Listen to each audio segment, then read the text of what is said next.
big, tough kid, standing 5'8" and weighing 180 pounds. So when he graduates from the 8th grade, he tells his mom he wants to enlist with the Marines and demands her signature. She refuses, saying he can go when he's 17, hoping the war would be over by then.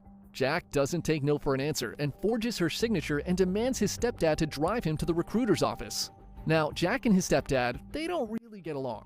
He's an alcoholic, and to Jack, it seems he's only in this relationship to mooch off his mom, and because this was probably true, the stepdad doesn't like Jack either. They drive in silence, and when they reach the recruiter's office, they're both relieved that they may never have to see each other again. So Jack goes in, hands in his forged documents, and the recruiter starts asking for more things like his birth certificate, which he doesn't have. He keeps telling the guy he's 17, but the recruiter is skeptical and ultimately turns him away. Jack is defeated and walks back to the car. He tells his stepdad what happened inside, and thinking he might lose his chance to get rid of this kid for good, he walks with Jack back into the recruiter's office and starts lying for him, saying that he really is 17 and they just lost his birth certificate and stuff. This somehow works, and Jack is officially enlisted into the Marine Corps at the age of 14. Now, at boot camp, Jack shines. Remember, he was in military academy up to this point, so he knows the drills. He knows how to shoot. He's basically ahead of all these new recruits, even though he's only 14 years old. He gets through boot camp and is shipped off to a few other bases to continue his training. He ends up in North Carolina to specialize in operating machine guns, and while there, he again is top of his class. So much so that his instructors reward him by making him a permanent instructor. He'll never have to see active combat. This pisses Jack off because this is exactly the opposite of what he wants. So he doesn't tell anyone of his orders, and instead, when the trains come to get the rest of the Marines at the base who'll be shipping out to war, Jack just lines up and boards the train with them. The train makes it all the way to California, and when the commanding officer there finds out he's not on the roll call list, they ask him why, to which he replies, "I don't know, they just told me to get on the train." Surprisingly, this works, and after a few short months in California, his whole unit gets shipped to Pearl Harbor in Hawaii. He's getting so close to battle he can feel it, and starts writing letters to people back on the continent telling them that even though he had to wait a year, he's finally going to get to fight the Japanese at 15. And sure enough, the day comes and his unit receives orders to ship out. Well, everyone except Jack. He doesn't get what's going on until he gets called into the colonel's office. The colonel sits him down and tells him, "You do know that we screen every letter that gets sent off this base, right?"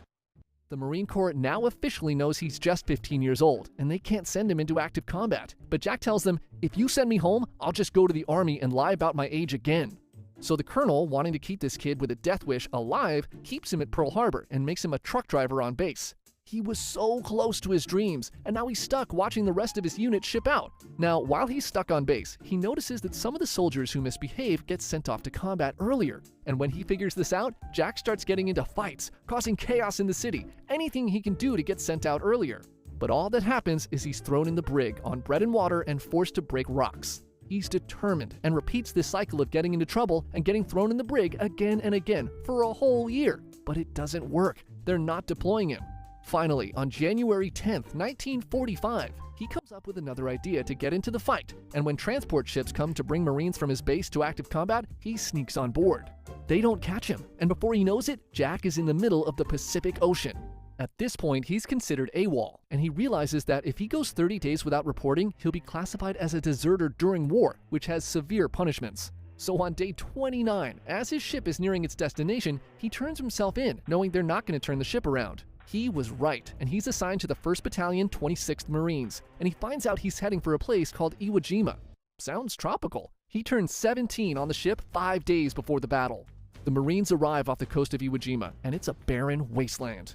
Knowing the Americans were coming, and that this was one of the last defenses to their main islands, the Japanese had spent months fortifying the island with artillery, pillboxes, and an extensive tunnel network.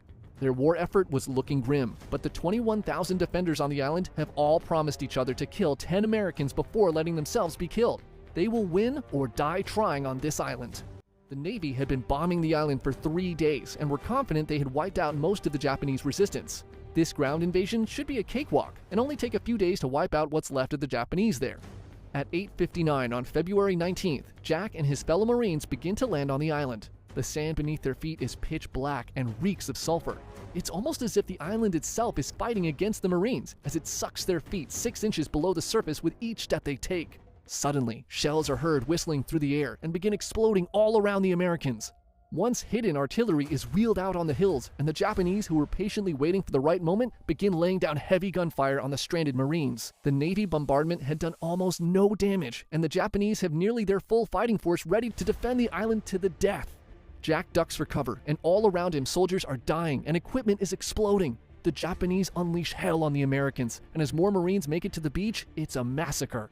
The water on the shore is quickly stained red, and in the first 18 hours, 2,300 Americans are killed in action. Jack is pinned down in a hole overnight. The next morning, the fighting rages on, but Jack and 3 other Marines have made their way up the beach in a trench when suddenly they find themselves face to face with 11 Japanese soldiers. Both sides immediately begin firing at each other, and Jack takes out 2 Japanese soldiers. He aims and fires again, but his gun jams. He looks down to fix his rifle and sees 2 grenades lying on the ground in the middle of his unit. How long have they been sitting there? If they go off, he and the other Marines near him will surely be tortured to death by the enemy. With no hesitation, Jack yells "Grenade!" and dives onto one of them and shoves it as deep as he can into the sand below him. He reaches out for the other grenade and pulls it under his body. The Marines around him scramble away as Jack makes peace with the fact he will die on this island. The grenade he had shoved into the sand explodes first, sending Jack flying into the sky. He lands in a crumpled mess, bleeding profusely from holes up and down his body. His eye is hanging out of